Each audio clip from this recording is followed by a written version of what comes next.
আসসালামু আলাইকুম রহমতুল্লাহি ওয়া বারাকাতুহু। প্রিয় ভিউয়ার্স, আশা করি সবাই ভালো আছেন। আজকে যে বিষয় নিয়ে আলোচনা করব সে বিষয় হচ্ছে জমি দীর্ঘ বছর পর্যন্ত ভোগ দখলে আছেন, কিন্তু জমির কোনো দলিল দলিলাদি নেই। তাহলে এই সম্পত্তির বা এই জমির মালিকানা পাবেন কিভাবে? এই বিষয়টি নিয়ে বিস্তারিতভাবে আলোচনা করব, তাই ভিডিও না টেনে সম্পূর্ণ ভিডিও দেখার জন্য অনুরোধ রইল।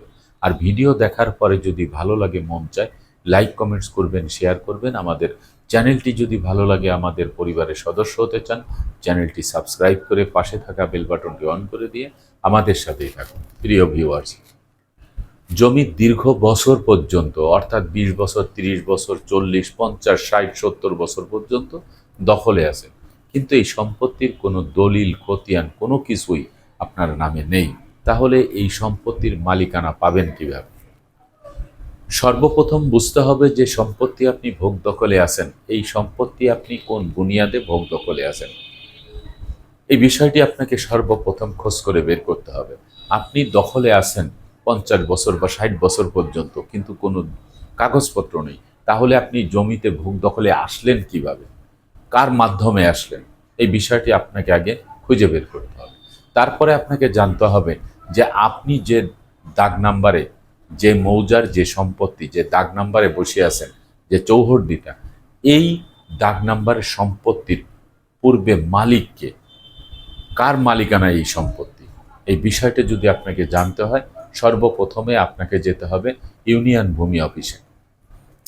আপনার জমিটা যে ইউনিয়নে, সেই ইউনিয়ন ভূমি অফিসে গিয়ে আপনার দখলকৃত সম্পত্তির যে দাগ নাম্বার, সেই দাগ নাম্বার দিয়ে আপনি সেখানে সার্চিং দিয়ে আপনি দেখতে পারবেন যে এই সম্পত্তির মালিকানায় কে বসে আছে। আপনি যদি দেখেন যে যে ব্যক্তির সম্পত্তির মালিকানা, সেই ব্যক্তি আপনার পূর্বপুরুষ কিনা, হতে পারে আপনার দাদার বাবা, তার বাবা, এরকমভাবে সেই সম্পত্তি আপনারা ধারাবাহিকভাবে বংশ পরম্পরায় সেই সম্পত্তি ভোগ দখলে ছিলেন, কিন্তু কোনো না কোনোভাবে আপনি সেখানে দখলে আসছেন, কিন্তু আপনি জানেন না যে এই সম্পত্তি কার। কেউ আপনাকে সেখান থেকে উচ্ছেদ করার জন্য আসে নাই, কেউ এই সম্পত্তির মালিকানা দাবি করেও আসে নাই। এরকম যদি হয়, তাহলে আপনাকে খুঁজে বের করে দেখতে হবে যে ব্যক্তির মালিকানার নামে আছে সম্পত্তি, হয় কোনো ব্যক্তির নামে আছে, না হলে সরকারের খাস খতিয়ানে আছে। এই দুটি আপনি কিন্তু ফাইন্ড আউট করে নেবেন। তো এই দুটো বিষয় যদি আপনি ফাইন্ড আউট করতে পারেন, তো সর্বপ্রথমে মালিকানায় যায়। যে ব্যক্তির নামটা পাবেন, সেই ব্যক্তি যদি আপনার পূর্বপুরুষের কেউ হয়ে থাকে, তাহলে সেই পূর্বপুরুষের সূত্র ধরে আপনাকে সকল কাগজপত্র তুলতে হবে। সিএস খতিয়ান, এসএ খতিয়ান, আরএস খতিয়ান, বিএস খতিয়ান যা আছে, সর্বশেষ হাল নাগাদকৃত যে রেকর্ডটি হয়েছে, সেই রেকর্ড খতিয়ানটিও কিন্তু আপনার তুলতে হবে। তো এইগুলি তুলে আপনি নিজের বিবেক দিয়ে আপনি বিবেচনা করবেন যে আপনার পূর্বপুরুষের যে ওয়ারিশিয়ান, অর্থাৎ ধারাবাহিকতা, বংশ পরম্পরায় কার কাছ থেকে কে আসছে, দাদার বাবার কাছ থেকে দাদা আসছে, দাদার কাছ থেকে বাবা আসছে, এরকমভাবে মিলিয়ে দেখবেন যে আপনার পূর্বপুরুষের কারোর নামের সাথে আপনার সম্পত্তির মালিকের নামের মিল আছে কিনা। যদি মিল থাকে, তাহলে ধরে নেবেন যে এই সম্পত্তির মালিকানায় আপনি ওয়ারিশ হিসাবে আপনি এই সম্পত্তি ভোগ দখলে আছেন। এরকম যদি হয়ে থাকে, তাহলে এই সকল কাগজপত্র সব তুলে আপনি কিন্তু একটি বাটোয়ারা মামলা দিতে পারেন। বাটোয়ারা মামলা দিয়ে আপনার সম্পত্তি আপনি বুঝে নিতে পারেন।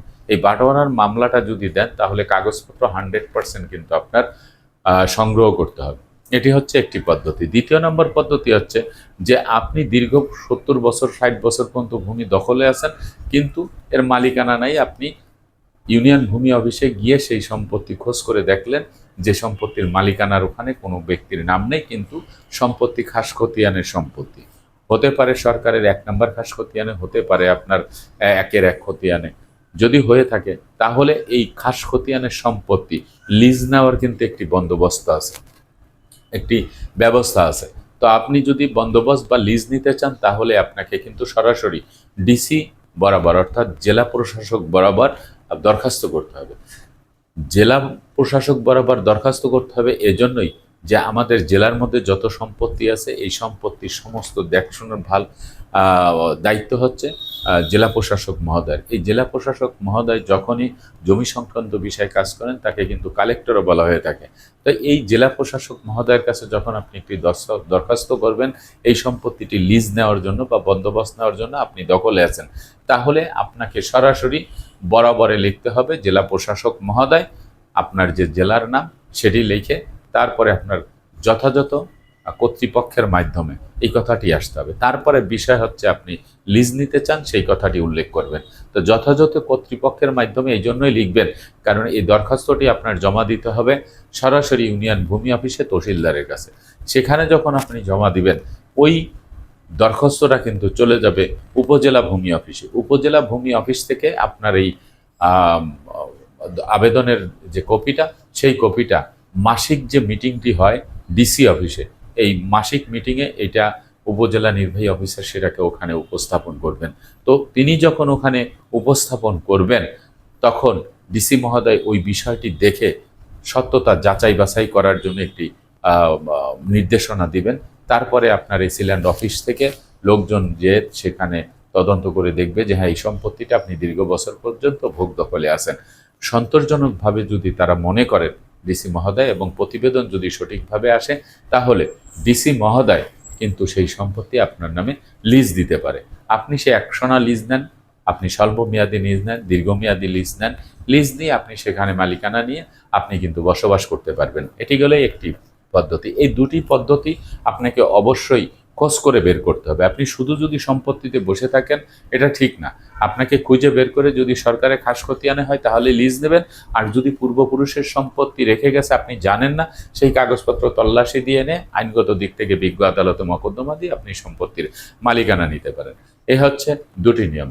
আর তৃতীয় নম্বরে হচ্ছে জমির কোনো কাগজপত্র যদি আপনার না থাকে এবং এই সম্পত্তিটি খাস খতিয়ান অনুযায়ী না থাকে, আর আপনি পূর্বপুরুষের নামও যদি তহসিল অফিস বা ভূমি অফিসে না পান, তাহলে এই সম্পত্তি কিন্তু আপনার ছেড়ে দিতে হবে। কারণ ভূমি অপরাধ প্রতিরোধ প্রতিকার আইন 2023-এর 7 ধারায় স্পষ্ট করে বলা হয়েছে যে জমি দখলে থাকতে হবে দলিল দলিলাদি, অর্থাৎ দলিল থাকতে হবে, ট্রান্সফার দলিল, খতিয়ান থাকতে হবে, আপনার খাজনা দিতে হবে, আপনার নামে নামজারি থাকতে হবে, আদালতের রায় থাকতে হবে। এর কোনো কিছু যদি আপনার কাছে না থাকে তাহলে 100% এই সম্পত্তি আপনাকে ছেড়ে দিতে হবে। সম্পত্তি ধরে রাখার কোনো সিস্টেম নেই। তামাদি আইনের 28 ধারায় বলা হয়েছে 12 বছরের অধিককাল পর্যন্ত সম্পত্তিতে যদি আপনি নিরবিচ্ছিন্নভাবে জমির মালিকের সম্মুখে থাকেন তাহলে সেই সম্পত্তিতে আপনার মালিকানা জন্মায়। কিন্তু আদালত কর্তৃক যদি আপনাকে পারমিশন না দেয় তাহলে ওই তামাদি আইনের 28 ধারার দোহাই দিয়ে সম্পত্তি খাওয়া যাবে না। আরও একটি কথা হচ্ছে যে ভূমি অপরাধ প্রতিরোধ প্রতিকার আইন 2023-এ স্পষ্ট করে বলা হয়েছে সম্পত্তির মালিকানা নিতে হলে অবশ্যই ডকুমেন্টস থাকতে হবে। সেই ডকুমেন্টস আদালত কর্তৃক হলেও হতে হবে, সরকারি সংশ্লিষ্ট বিভাগের হলেও হতে হবে। কারণ আপনি কোনো ডকুমেন্টস ছাড়া কোনো সম্পত্তি এখন আর ভোগ দখলে থাকতে পারবেন না। সর্বশেষ আমাদের সমাজে যে কথাটি প্রচলিত রয়েছে যে দলিল যার ভূমি হবে তার থাকতে হবে দলিল দলিলাদি। তাই এইগুলি যদি না থাকে তাহলে আপনি সম্পত্তির মালিকানা পাবেন না। আশা করি যারা এই প্রশ্নগুলি করেছিলেন দেশে এবং প্রবাসে বসে এই চ্যানেলের প্রতিটি ভিডিও যারা দেখেন সেই সকল ভাই বন্ধুরা এই বিষয়টি বুঝতে পেরেছেন। আজকের মতো ভিডিওটি এখানে শেষ করব। আগামীতে দেখা হবে অন্য কোনো ভিডিও নিয়ে। সে পর্যন্ত সবাই ভালো থাকবেন, সুস্থ থাকবেন আর আমার জন্য দোয়া করবেন। আল্লাহ হাফেজ।